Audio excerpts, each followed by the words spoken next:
dalam lindungan Allah. Mazmur 91. Orang yang duduk dalam lindungan yang maha tinggi dan bermalam dalam naungan yang maha kuasa akan berkata kepada Tuhan, tempat perlindunganku dan kubu pertahananku, Allahku yang kupercayai.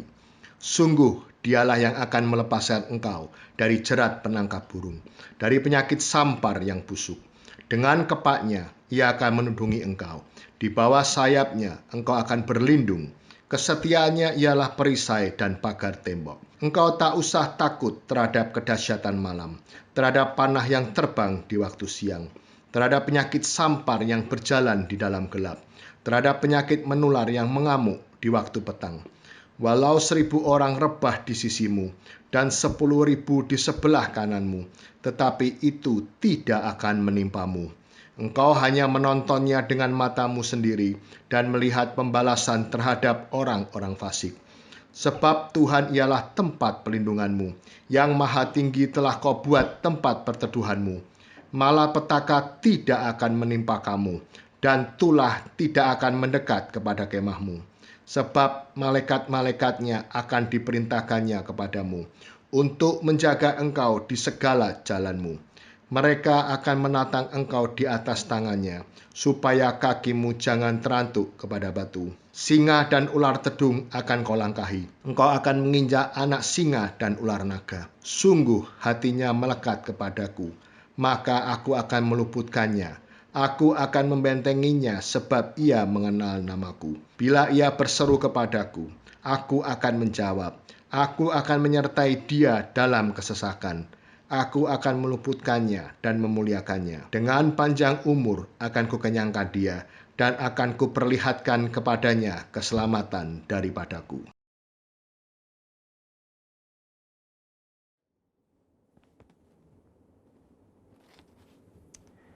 Shalom semuanya. Di dalam Voice of Pentecost hari ini, kita akan membahas seorang tokoh yang luar biasa di dalam Alkitab. Dia adalah Musa. Terbukti 65 kali Alkitab mencatat bahwa Tuhan berbicara dan berfirman kepada Musa. Dan tidak ada nabi lain di dalam Alkitab yang sama seperti Musa. Nah, bukankah sebagai seorang percaya kita rindu untuk terus intim dan dapat bercakap-cakap dengan Tuhan? Karena itu, mari kita sama-sama mempelajari beberapa kualitas dari seorang nabi yang sangat menginspirasi dari zaman ke zaman secara singkat. Yang pertama, Musa memilih hidup dalam kebenaran. Dalam Ibrani 11 ayat 24-26 dijelaskan, karena iman, maka Musa setelah dewasa menolak disebut anak putri Firaun. Karena ia lebih suka menderita sengsara dengan umat Allah daripada untuk sementara menikmati kesenangan dari dosa. Ia menganggap penghinaan karena Kristus sebagai kekayaan yang lebih besar daripada semua harta Mesir. Sebab pandangannya ia arahkan kepada upah. Yang kedua, Musa rela diproses Tuhan. Setelah Musa melarikan diri dari tanah Mesir, ia hidup dengan sangat berbeda di tanah Midian sebagai pendatang. Selain itu, Musa juga mengalami perjumpaan pribadi dengan Tuhan dan mengenal Allah secara pribadi.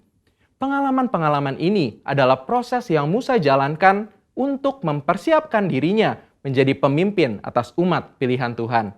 Musa meresponi perintah Tuhan untuk membawa dan mengajar bangsa Israel hidup dalam destiny yang sudah Tuhan tetapkan, yaitu menjadi bangsa yang sulung, yang akan beribadah kepada Tuhan dan yang akan melahirkan juru selamat.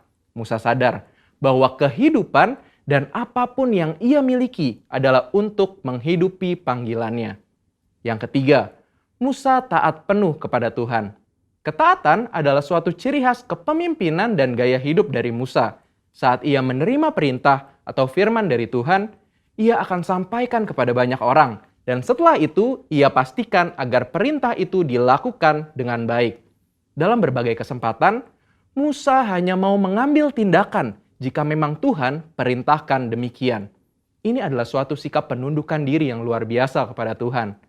Musa selalu menempatkan Tuhan sebagai pemimpin utama atas bangsa Israel, dan ia sebagai hambanya.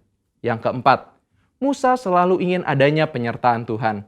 Ketika bangsa Israel melakukan penyembahan kepada patung lembu emas, Tuhan memutuskan bahwa ia tidak akan berjalan bersama bangsa Israel ke tanah perjanjian, tetapi malaikat yang akan menuntun mereka.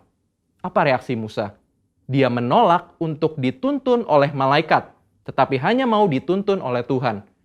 Musa bahkan menolak untuk disuruh berangkat dari padang gurun Sinai ke tanah perjanjian jika bukan Tuhan sendiri yang memimpin dia dan bangsa Israel. Musa menunjukkan bahwa bagi dia, penyertaan Tuhan adalah segala-galanya. Yang kelima, Musa mengejar hadirat Tuhan sekalipun ada resiko. Musa pernah meminta untuk melihat Tuhan di dalam kemuliaannya. Pada zaman itu, permintaan ini sangat beresiko, karena siapapun yang melihat Tuhan beresiko mati, karena karya salib Kristus belum terjadi. Pendeta Tommy Tenney dalam buku God Chaser menuliskan bahwa jika kita ingin benar-benar melihat Tuhan, kita harus siap mati. Mati atas keinginan duniawi, mati atas hasrat dosa, dan hidup bagi Kristus. Yang keenam, Musa bersyafaat bagi bangsanya. Salah satu tindakan Musa ketika Tuhan begitu marah kepada bangsa Israel yang melakukan dosa adalah dia bersyafaat bagi bangsa Israel. Bersyafaat artinya berdiri di hadapan Allah, memohonkan doa secara sungguh-sungguh bagi orang-orang tertentu. Tindakan syafaat Musa akhirnya membuat Tuhan mengubah keputusannya. Kita sebagai umat percaya perlu bersyafaat bagi bangsa kita. Yang ketujuh, Musa memiliki hati yang lembut. Bilangan 12 ayat 3 menuliskan bahwa Musa memiliki hati yang sangat lembut. Sekalipun waktu itu Miriam dan Harun mengatai Musa, tetapi dia memilih diam. Sehingga tidaklah mengherankan jika Tuhan begitu membelanya. Dan pembelaan yang sama Tuhan pasti berikan kepada setiap kita yang mau memiliki hati yang lembut. Yang kedelapan, Musa mengimpartasi apa yang dia terima dari Tuhan. Musa meneruskan apa yang ia terima dari Tuhan kepada orang-orang yang ada di bawahnya. Musa mengajari Yosua semua hal yang telah ia terima dari Tuhan, termasuk mengimpartasikan kepenuhan roh untuk mempersiapkan Yosua menjadi penerusnya. Jadi, kita sudah mendengar kualitas Musa yang patut kita contoh. Kita percaya saat kita melakukan apa yang Musa lakukan, maka kita pun akan menerima berkat yang sama. Biarlah di tahun integritas ini kita senantiasa selalu berusaha menjadi pribadi yang lebih baik. Saudara, untuk penjelasan lebih lengkapnya dari tim teologi kami, jangan lupa buka link yang ada di atas atau scan QR Code yang tersedia. Salam integritas, Tuhan Yesus memberkati.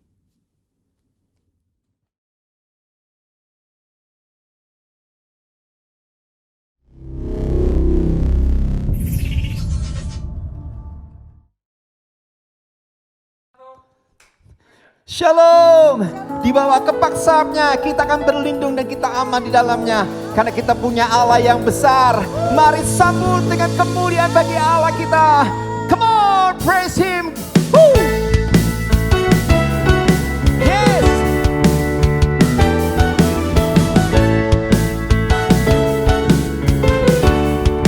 Come on.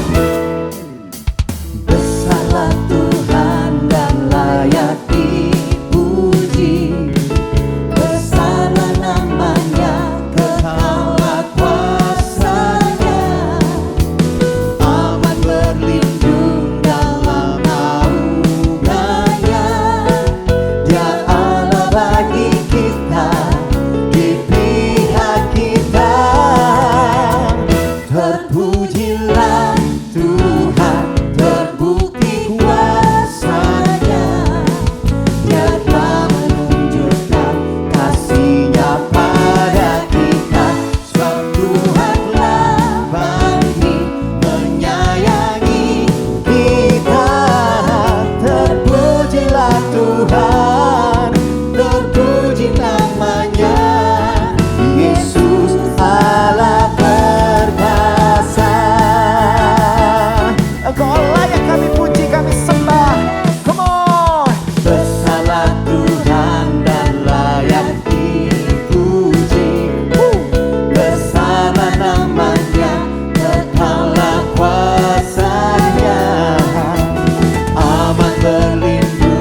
kami ditebus Tuhan.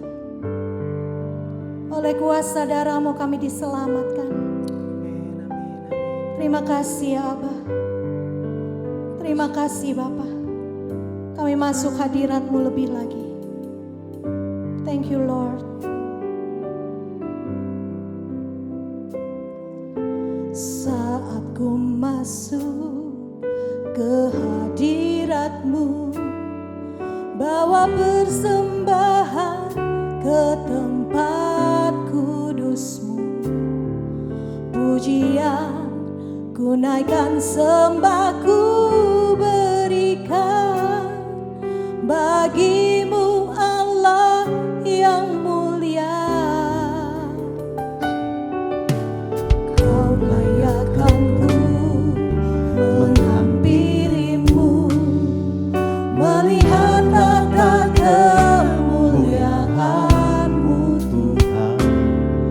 Pujian ku naikkan, sembah ku berikan bagi-Mu Allah yang mulia. Oleh kuasa darah-Mu Kau telah tebus dosaku, kekudusan-Mu melingkupiku, kasih-Mu mengalir memulihkan hidupku. Sungguh besar anugerah-Mu, Kau selamatkan hidupku.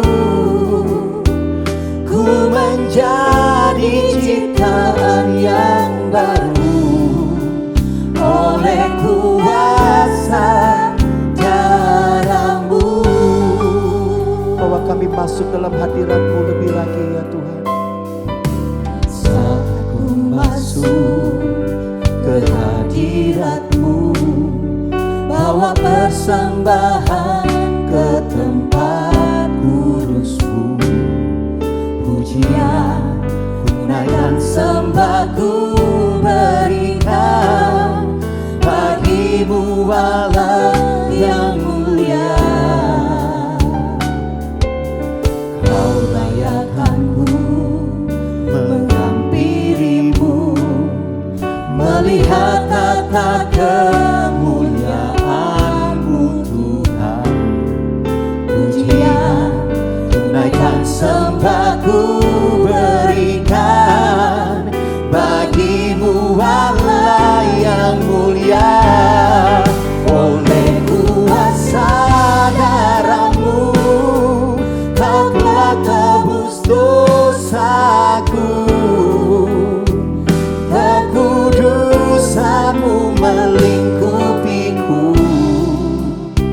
kasih-Mu mengalir memulihkan hidupku.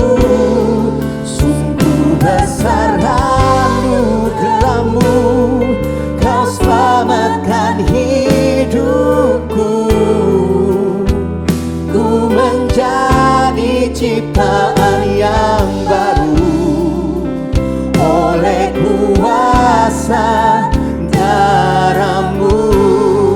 Mari angkat tangan sama-sama di hadapan Tuhan. Tidak ada perkara yang terlalu sulit Tuhan mengubahkan setiap kita. Tuhan, kami angkat tangan kami berserah total di hadapan-Mu. Mungkin hari ini ada orang-orang Tuhan, kami selalu jatuh, tapi kami tahu oleh darah-Mu yang melayan kami menjadi manusia yang baru di hadapan-Mu. Kami percaya Tuhan ada karakter ilahi yang mengalir hidup kami. Mari angkat tangan-Mu, kita punya Tuhan yang dahsyat.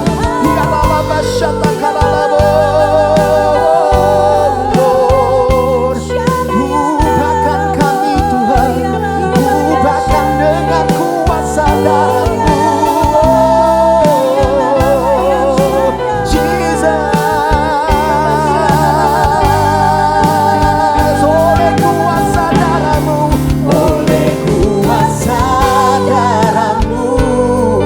Kau telah tebus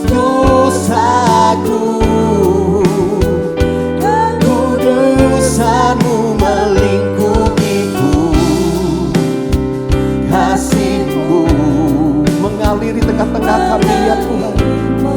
Pulihkan kami umat-Mu ya Allah. Sungguh besar anugerah-Mu, Kau selamatkan hidupku. Ku menjadi ciptaan yang baru oleh kuasa darah-Mu. Ku menjadi ciptaan yang baru oleh kuasa. Dengan imanmu sama-sama katakan, ku menjadi ciptaan yang baru oleh kuasa darah-Mu. Oleh kuasa darah-Mu, ku menjadi ciptaan baru. Darah-Mu mengalir, menyucikan, mengubahkan.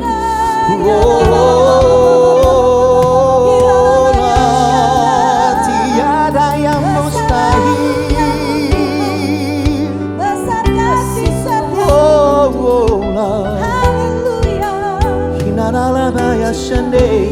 Yes, my Lord Jesus.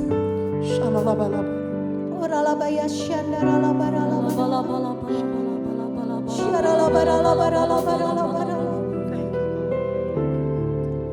Sungguh besar pengorbanan-Mu bagiku, terlalu dalam untuk dimengerti.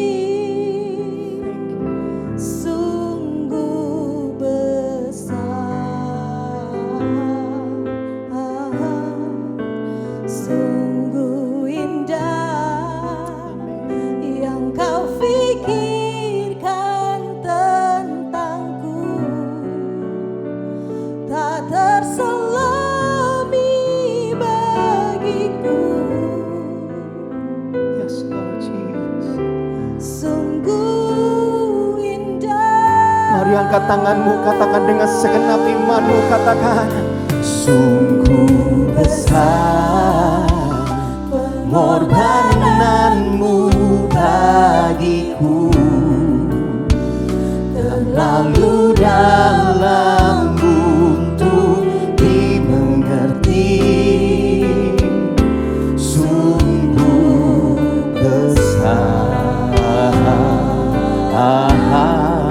sungguh indah yang Kau pikirkan tentangku, tak terselami bagiku. Engkau sungguh indah ya Tuhan Yesus. Mari dengan segenap iman, segenap hati di hadapan Tuhan. Oh yes Lord, sungguh besar, yeah. Sungguh besar pengorbanan-Mu bagiku, terlalu dalam untuk dimengerti. Sungguh besar,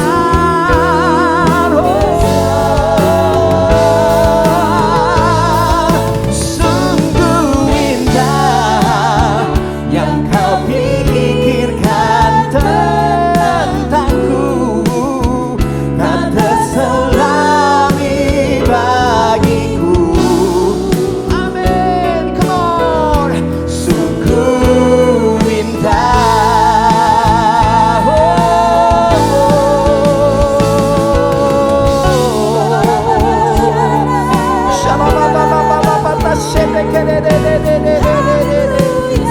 thank you Lord,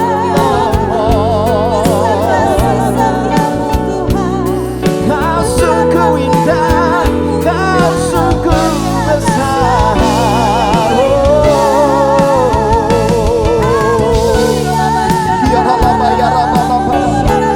Inilah penyembahan kami umat-Mu Tuhan, dari rumah demi rumah dan nyanyian Tuhan yang membawa dupa yang harum di hadapan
Shalom jemaat GBI Tampak Siring dan Moy yang dikasihi oleh Tuhan Yesus Kristus. Senang sekali saya Pendeta Rubin Adi Abraham bisa melayani Anda kembali di dalam ibadah online ini. Tentu saya berterima kasih kepada Bapak Pendeta Kiki Haryadi untuk kesempatan yang telah dipercayakan. Hari ini saya akan menyampaikan firman dengan judul Hidup Menurut Maunya Tuhan. Saudara yang dikasihi Tuhan, tentu dalam kehidupan ini kita memiliki banyak kemauan, keinginan atau kehendak. Dan kita berharap bahkan berdoa supaya Tuhan mengabulkan doa kita. Mungkin ada yang berdoa supaya pandemi COVID-19 ini segera berlalu. Mungkin ada yang berdoa dan berharap supaya ekonomi dan keuangan kita makin lebih bagus. Ada yang berdoa bahkan mungkin untuk rumah baru, mobil baru dan sebagainya. Tapi pernahkah saudara berpikir bahwa pusat alam semesta bukan diri kita, tetapi Tuhan Sang Pencipta, sehingga seharusnya keinginan Tuhan dan bukan keinginan kita yang mesti terpenuhi.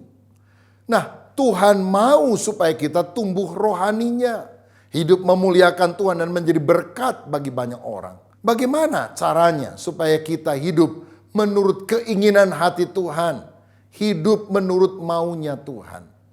Hari ini saya akan berbagi kebenaran firman Tuhan dari kitab 2 Raja-Raja pasal 5. Saya akan mulai baca dari ayat 1 sampai 5 dan kita akan melihat ada 3 kemauan Tuhan yang harus kita laksanakan dalam kehidupan kita supaya kita menjadi orang yang berkenan kepadanya. Demikian firman Tuhan 2 Raja-Raja 5 ayat 1 sampai 5. Naaman panglima Raja Aram adalah seorang terpandang di hadapan tuannya dan sangat disayangi. Sebab oleh dia Tuhan telah memberikan kemenangan kepada orang Aram. Tetapi orang itu seorang pahlawan tentara sakit kusta. Orang Aram pernah keluar bergerombolan dan membawa tertawan seorang anak perempuan dari negeri Israel. Ia menjadi pelayan pada istri Naaman.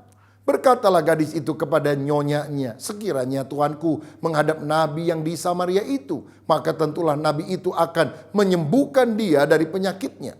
Lalu pergilah Naaman memberitahukan kepada tuannya, katanya, begini-beginilah dikatakan oleh gadis yang dari negeri Israel itu. Maka jawab Raja Aram, baik, pergilah dan aku akan mengirim surat kepada Raja Israel.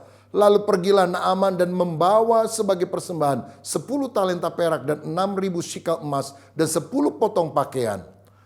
Nah saudara sekalian, dari pembacaan perikop ini saya melihat ada beberapa pelajaran rohani yang harus kita lakukan supaya kita bisa hidup menurut maunya Tuhan. Yang pertama, Tuhan ingin kita menjadi pewarta kabar baik. Naaman adalah seorang panglima Aram yang terpandang. Dia disegani oleh kawan, ditakuti oleh lawan. Karena kemanapun dia pergi, kemenangan dia peroleh. Tapi tanpa diketahui oleh orang banyak, dia menderita penyakit yang berbahaya. Penyakit kusta. Penyakit yang tidak ada obatnya pada waktu itu. Bahkan oleh sebagian orang dipandang sebagai penyakit karena kutuk daripada Tuhan. Ini menunjukkan orang luarnya mungkin hebat, kaya, berpangkat. Tetapi siapa yang tahu apa yang ada di dalam hati? Seringkali ada kegelisahan, apalagi orang itu kalau belum kenal Tuhan. Mereka membutuhkan jawaban, membutuhkan suatu pemenuhan di dalam jiwanya. Luarnya hebat, tapi dalamnya ada masalah dan mereka perlu Tuhan. Karenanya penting sekali kita menjadi pemberita kabar baik. Membawa harapan, membawa kabar keselamatan bagi orang yang belum mengenal Tuhan. Saudara sekalian, ketika Naaman sedang mengalami masalah, berita baik itu disampaikan oleh pelayan wanita dari istri Naaman. Dia seorang budak Ibrani yang ditawan dari Israel. Tetapi dia memiliki sebuah berita yang sangat berharga, yang akhirnya Naaman bahkan Raja Aram mendengar dan menyetujui usulan seorang budak perempuan. Kalau engkau pergi dan ketemu dengan Nabi Elisa yang di Samaria itu, Tuhan bisa menyembuhkan penyakitmu. Saudara, betapa indahnya kalau orang punya masalah, dia tidak datang ke paranormal, tapi dia datang kepada seorang Kristen, seorang anak Tuhan yang berani bersaksi bahwa kita punya Yesus, kita punya Allah yang hidup dan yang benar, yang bisa menolong apapun pergumulan kita. Karena itu jadilah orang yang punya hobi mengabarkan kabar baik, kabar Injil kepada orang lain. Ada orang yang hobinya juga menyebarkan berita hoax kepada orang-orang lain. Ini satu tindakan yang tidak terpuji tentunya. Mari kita beritakan Injil. Saudaraku, hari-hari ini ada banyak orang takut mati kena COVID. Banyak orang yang takut karena perekonomiannya menjadi goncang. Dan bukankah kita perlu membawa kabar baik kepada teman-teman kita bahwa ada Yesus yang bisa memberikan hidup yang kekal bagi setiap orang yang percaya. Sekian tahun yang lampau saya pernah diundang untuk melayani sebuah retreat di Pulau Samosir di Danau Toba, Sumatera Utara. Dan kemudian pada waktu senggang saya naik kapal atau perahu dengan istri saya mengunjungi beberapa tempat di sekitar Danau Toba itu. Dan saya melihat ke satu daerah di mana ada banyak batu-batu besar berjajar. Dan saya diberitahu bahwa itu adalah tempat di mana dulu para raja-raja Batak suka rapat atau bersidang. Lalu kemudian saya tertarik kepada sebuah batu besar yang rata atasnya. Dan katanya ini adalah tempat untuk membunuh orang jahat yang kemudian setelah dibunuh, dagingnya itu dicincang, dibagi-bagikan kepada orang yang hadir dan darahnya diminum. Karena mereka percaya bahwa kekuatan spiritual mereka akan bertambah kalau mereka makan daging dan minum darah orang tersebut. Ngeri sekali. Lalu saya tanya sama orang itu, kalau sekarang masih ada yang begitu enggak? Dan jangan-jangan kita di sini dimakan orang kan begitu saudara. Dia bilang, oh tidak Pak, tenang saja. Lalu saya tanya, kenapa ini berakhir? Apakah dilarang oleh pemerintah Hindia Belanda pada waktu itu? Oh bukan. Ada seorang penginjil dari Jerman yang bernama Nomensen memberitakan Injil kepada orang-orang Batak yang ada di Sumatera dan juga di daerah sana. Sehingga adat kebiasaan lama yang sangat mengerikan itu berubah karena berita Injil sanggup mengubah kehidupan mereka. Di sini saya melihat bahwa Injil sanggup mengubah kehidupan orang. Orang yang suka makan orang lain, kanibal pun bisa berubah oleh karena Injil Yesus. Betapa kuasa yang kita akan sampaikan kepada mereka yang mendengar berita Injil dari Alkitab.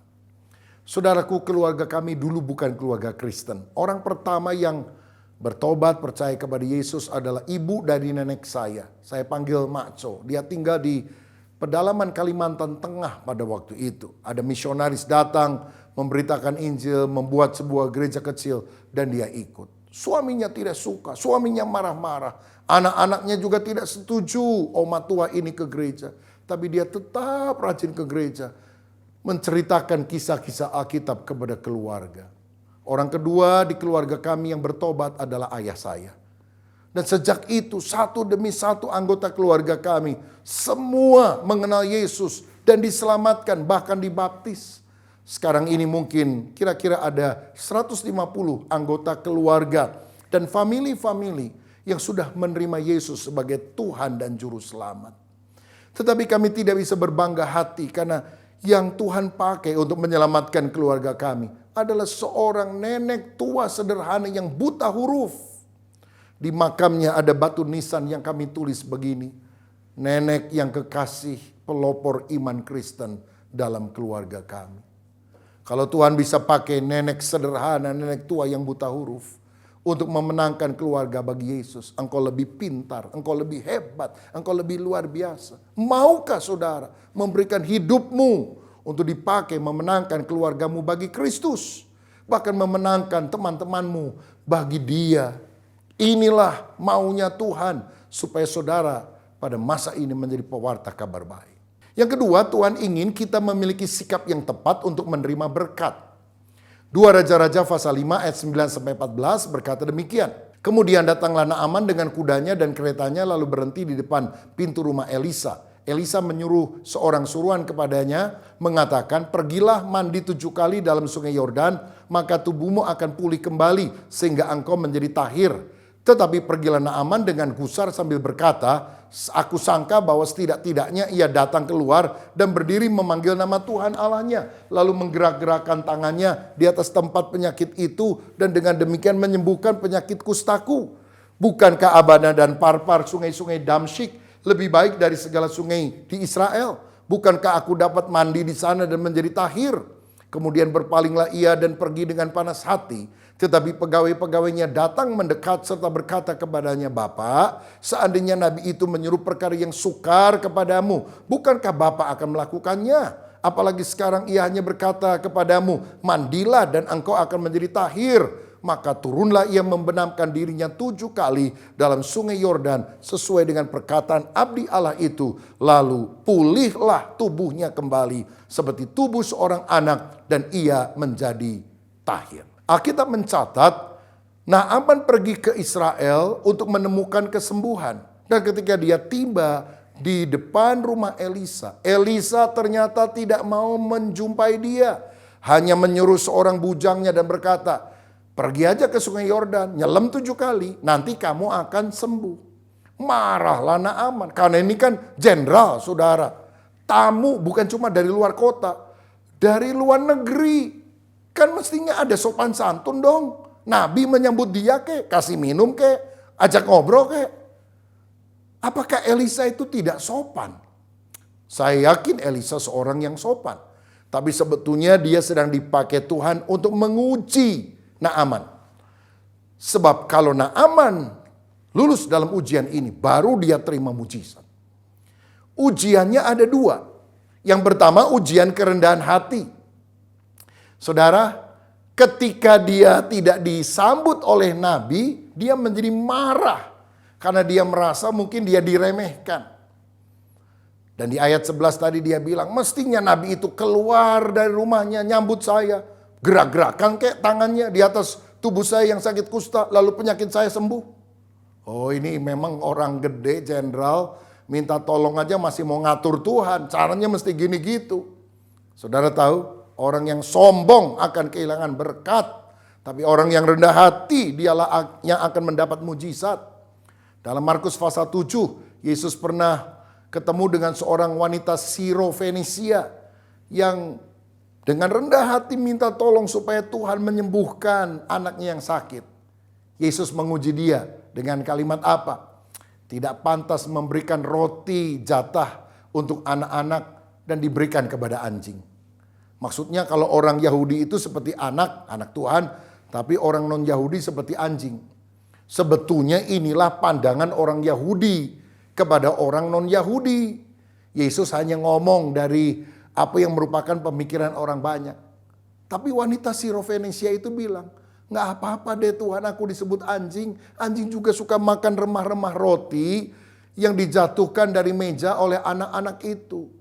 Wah, langsung Yesus bilang, luar biasa ini orang. Dia rendah hati. Yesus tentu tidak merendahkan orang dan menganggapnya seperti anjing.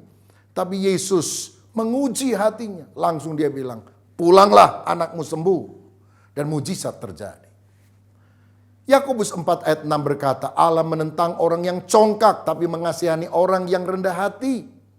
Ini hampir saja Naaman tidak terima mujizat. Karena di ayat 12 tadi dia bilang, bukankah Abana dan Parpar, sungai yang ada di Damsyik, di negaranya, jauh lebih bersih daripada sungai Yordan. Sungai Yordan banyak pisang gorengnya. Ngapain saya mandi di sini? Orang gak mau kalah dan ngomong sembarangan. Dan hampir saja Naaman itu tidak disembuhkan karena tinggi hati yang dia miliki. Panas, sombong, marah. Tapi untung di ayat 13 dia punya orang-orangnya yang meredakan kegeraman. Yang bilang, udahlah Tuhan, kan cuma disuruh nyelam aja. Kalau diminta yang lebih susah, misalnya, coba kamu akan sembuh kalau kamu sudah berhasil menyikat giginya singa. Kan mesti dijalani juga. Itu lebih berat, nanti dimakan singa, ini cuma nyelam apa susahnya. Akhirnya Naaman taat, saudara. Oh, penting sekali kita punya teman yang bukan mengompori kalau lagi kita marah. Jangan bergaul dengan para provokator, tetapi menjadi orang yang memotivasi kita untuk melakukan hal yang baik. Kalau teman kita lagi panas seperti ada api, jangan disiram pakai bensin. siram pakai air supaya lebih sejuk. Saudara, kalau kita rendah hati, Tuhan akan memberkati. Dan ujian yang kedua adalah ujian ketaatan. Ayat 14, ketika mendengar masukan daripada pegawainya, Naaman menyelamkan diri 7 kali. Dan waktu dia keluar, sembuh menerima mujizat Tuhan. Saudara, berkat datang melalui kerendahan hati dan ketaatan. Kenapa dia menyelam 7 kali? Ada yang bilang, oh 7 itu angka sempurna. Jadi kita harus taat sama Tuhan secara sempurna. Oh boleh, bagus juga penafsiran itu. Tapi menurut saya simpelnya begini. Naaman mandi 7 kali karena memang dia disuruh Tuhan nyelam 7 kali. Kalau Tuhan bilang 3 kali, ya sembuh 3 kali. Kalau harus nyelam 10 kali dan dia taat, dia akan sembuh juga kalau 10 kali. Yang penting apapun yang Tuhan ngomong kita taat. Itulah iman. Iman artinya mengaminkan firman. Apapun yang Tuhan ngomong, ya Tuhan, aku mau nurut. Seperti Simon Petrus yang menangkap ikan dan gagal sepanjang malam. Tapi ketika Yesus meminjam perahunya, dan kemudian dia berkata, tolakkan perahumu ke tempat yang dalam, tebarkan jalamu untuk menangkap ikan. Tuhan, saya udah coba semalam, tapi oke lah, karena engkau yang menyuruh, aku akan taat juga. Dan ketika dia taat, dia menangkap ikan dalam jumlah yang sangat besar. Ketaatan mengandung berkat, ketidaktaatan mengundang kutuk di dalam kehidupan kita. Maukah kita belajar taat? Saya ingat satu kali ada seorang anak yang ngomong gini sama papanya. Papa, saya kan sudah besar, bisa nyetir mobil sendiri. Belikan mobil saya dong, Papa. Papanya bilang, oke, Papa berikan mobil dengan catatan, kamu cukur dulu rambutmu yang gondrong itu. Anak itu bukannya pergi ke tukang cukur, dia masuk ke kamar, dia bawa Alkitab yang tebal. Dia bilang, Papa, saya baca di dalam Alkitab. Ada orang yang rambutnya gondrong dan justru diurapi Tuhan, namanya Simson. Dan Papa lihat ada kalender di tembok rumah kita, gambar Tuhan Yesus sedang berdoa. Tuh, lihat. Rambutnya juga panjang kan? Jadi rasanya nggak ada kaitannya antara rambut gondrong dan nyetir mobil. Papanya kaget juga karena anaknya main ayat. Tapi papanya penuh hikmat, dia bilang, hebat juga ya teladan kamu tokoh-tokoh Alkitab seperti Simson, Yesus. Bagus. Dan papa juga baca Alkitab. Dan papa lihat Simson pergi kemana-mana jalan kaki. Yesus juga sama, paling-paling naik keledai. Jadi karena kamu gak mau cukur rambut, kamu malah mengikuti teladan Simson dan Yesus. Jalan kaki aja, gak usah naik mobil, saudara. Nah akhirnya anaknya tidak dapat apa-apa. Karena apa? Tidak taat. Saudara sekalian, ingatlah ini. Ketaatan mengandung berkat. Ketidaktaatan mengundang kutuk di dalam kehidupan kita. Orang Israel harus berjalan 40 tahun menuju tanah perjanjian, yaitu Kanaan. Padahal kalau mereka taat, 4 minggu saja mungkin mereka sudah sampai di sana. Betapa ketidaktaatan memperlambat proses pembentukan Allah dalam kehidupan kita. Tetapi semakin kita cepat taat kepada Tuhan, maka percepatan ilahi itu juga akan dilakukan bagi kita semuanya. Saudaraku, teladan utama kita soal ketaatan tentu adalah Tuhan Yesus. Dalam Filipi 2 ayat 8-10 di sana dicatat ketika Yesus dalam rupa manusia, dia merendahkan diri, bahkan taat sampai mati di kayu salib. Itu sebabnya Allah sangat meninggikan dia dan mengaruniakan kepadanya nama di atas segala nama. Dan oleh nama Yesus setiap lutut akan bertelut, semua lidah akan mengaku bahwa Yesus adalah Tuhan. Di Getsemani dia berdoa, Bapa kalau mungkin cawan ini lalu daripadaku, tapi bukan kehendakku, melainkan kehendakmu yang jadi. Karena Yesus taat, kita semua bisa selamat. Oh, kalau Yesus tidak taat, binasa kita semuanya. Terima kasih Tuhan untuk ketaatanmu kepada kehendak Bapa, sehingga kami juga anak-anakmu perlu belajar taat kepadamu. Jadi kalau hari ini firman Tuhan mengingatkan saudara untuk bertobat, jangan tunda besok. Hari ini bertobat. Kalau saudara diingatkan Tuhan untuk segera dibaptis, kesempatan pertama saudara bisa dibaptis, jangan tunda lagi. Saudara harus memberi diri dibaptis. Kalau saudara diingatkan Tuhan untuk mengampuni orang yang bersalah, jangan berdalih bikin alasan, taat saja. Ampuni orang yang bersalah, minta maaf, Berkati mereka. Kalau saudara digerakkan untuk menolong seseorang atau mendukung pekerjaan Tuhan di masa pandemi ini, taati saja. Jangan bilang, aduh nanti saya khawatir uangnya tidak cukup. Ketaatan akan membawa berkat Allah di dalam kehidupan. Saudara, ini yang Tuhan inginkan dalam kehidupan kita. Hidup dalam kerendahan hati dan hidup di dalam ketaatan. Saya yakin kalau kita melakukan hal tersebut, maka segala kusta rohani dalam hidup kita, perkara-perkara yang tidak beres, itu akan dipulihkan, disembuhkan oleh Tuhan. Dan nama Tuhan akan dipermuliakan. Karena kita dikenal sebagai orang yang rendah hati dan taat. Sama seperti Yesus Kristus juga. Puji Tuhan. Saudara, yang ketiga, Tuhan ingin agar kita mengutamakan perkara rohani lebih daripada materi. Dalam 2 Raja-Raja 5 ayat 15 dan 16 dikatakan, kemudian kembalilah ia dengan seluruh pasukannya kepada abdi Allah itu. Setelah sampai, tampillah ia ke depan Elisa dan berkata, sekarang aku tahu bahwa di seluruh bumi tidak ada Allah kecuali di Israel. Karena itu terimalah kiranya suatu pemberian dari hambamu ini. Tetapi Elisa menjawab, demi Tuhan yang hidup, yang di hadapannya aku menjadi pelayan, sesungguhnya aku tidak akan menerima apa-apa. Dan walaupun Naaman mendesaknya supaya menerima sesuatu, ia tetap menolak. Saudara, Naaman sembuh. Lalu dengan rasa syukur, dengan sangat gembira dia memberikan persembahan harta yang sudah dia bawa dari Aram kepada Elisa. Elisa menolak. Loh, sebetulnya kalau diterima boleh atau tidak? Boleh kan saudara? Ini kan bukan sogok, bukan suap. Ini kan rasa syukur. Tetapi kenapa Tuhan menyuruh Elisa menolak persembahan itu? Karena rupanya Naaman datang dengan konsep pikiran segala sesuatu bisa dibeli dengan uang. Keluar uang, habis perkara. Karena itu Tuhan bilang melalui Elisa, tolak supaya dia punya konsep pikir yang benar. Karena dia adalah orang yang baru saja melihat mujizat.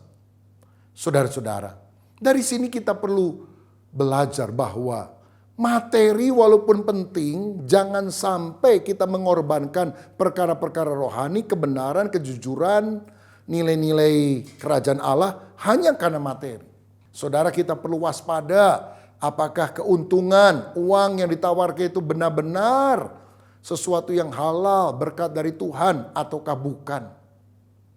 Nah, saya teringat di dalam Kejadian pasal 14 ketika Abraham mengalahkan musuh-musuhnya yang menyerang Sodom dan membebaskan Lot. Raja Sodom terpesona melihat anak buah Abraham yang hebat-hebat yang bisa mengalahkan musuh.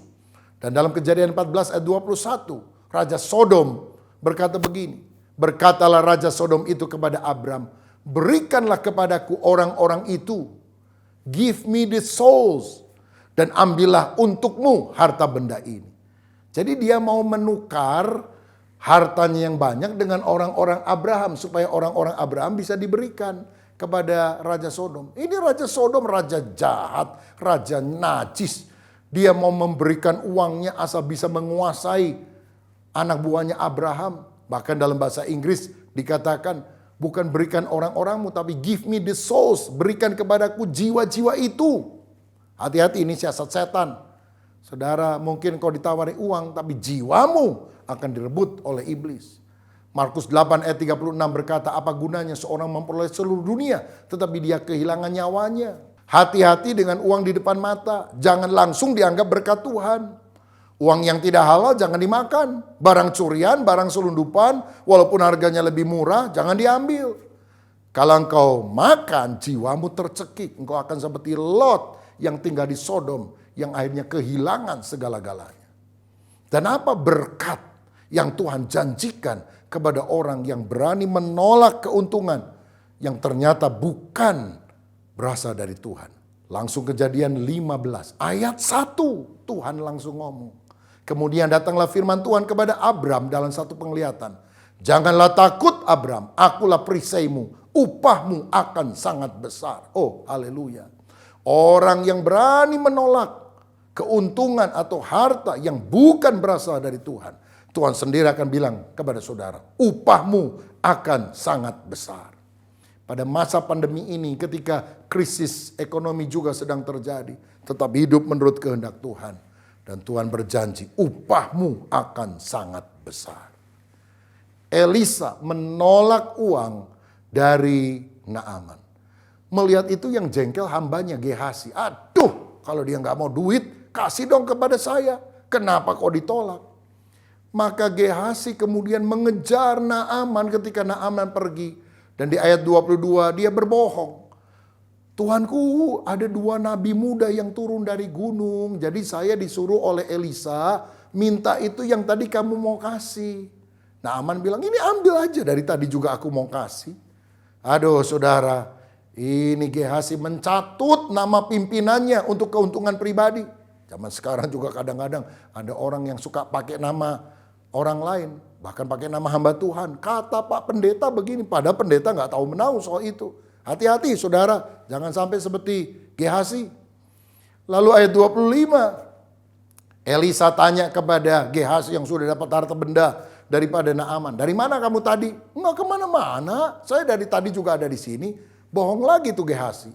Tetapi Elisa berkata, bukankah aku tahu ketika Naaman turun dari keretanya dan memberikan kepadamu harta benda, sehingga sekarang kamu jadi kaya, bisa beli ladang, bisa beli ternak, bisa punya budak pria dan wanita. Tapi sebagai bonusnya, kustanya Naaman pun akan melekat kepadamu. Sejak itu saudara, Gehasi sakit kusta, seluruh keturunannya sakit kusta, sehingga dia diusir dari tempat tinggalnya Elisa. Sebab orang sakit kusta tidak boleh ada di rumah. Kenapa hal ini bisa terjadi? Karena dia mementingkan perkara jasmani lebih daripada perkara-perkara rohani. Bukankah seharusnya Gehasi belajar dari gurunya, yaitu Elisa? Elisa kan punya guru namanya Elia. Elia itu membuat 8 mujizat hebat sepanjang hidupnya. Ketika dia mau terangkat ke sorga, Elisa bilang, aku minta guru, berikan aku 2 bagian dari rohmu. Kalau engkau diurapi Tuhan, aku minta diurapi double porsi. Dan karena kerinduan yang sungguh-sungguh untuk menerima impartasi dari Bapa rohaninya, maka Tuhan mengabulkan. Elisa tercatat membuat 16 kali mujizat yang dicatat di dalam Alkitab. Nah mestinya Gehasi juga rindu perkara rohani. Apa yang seharusnya dia minta? Bukan minta harta milik Naaman. Tapi mestinya dia berkata, Elisa, aku lihat engkau dipakai Tuhan luar biasa, banyak mujizat. Tuhan aku mohon, urapi aku dengan pengurapan double porsi, seperti yang kau sudah berikan kepada Elisa. Maka 8 mujizat Elia, 16 mujizat Elisa akan menjadi 32 kali mujizat yang dilakukan Gehasi. Dan Gehasi menjadi nabi terhebat dalam perjanjian lama. Sayang sekali itu tidak terjadi. Karena pengejarannya adalah perkara materi. Maukah hari ini kita berkata, aku mau hidup seperti maunya Tuhan. Pertama, aku mau menjadi pembawa kabar baik. Memberitakan Injil kepada orang di sekitarku. Kedua, aku ingin memiliki sikap yang tepat untuk memperoleh berkat. Yaitu kerendahan hati dan ketaatan. Dan yang ketiga, aku ingin mengutamakan perkara rohani lebih daripada perkara jasmani. Mari kita berdoa. Bapa Sorgawi, terima kasih kami mengenal melalui kebenaran firman-Mu, isi hati-Mu. Jadikan kami pewarta kabar baik.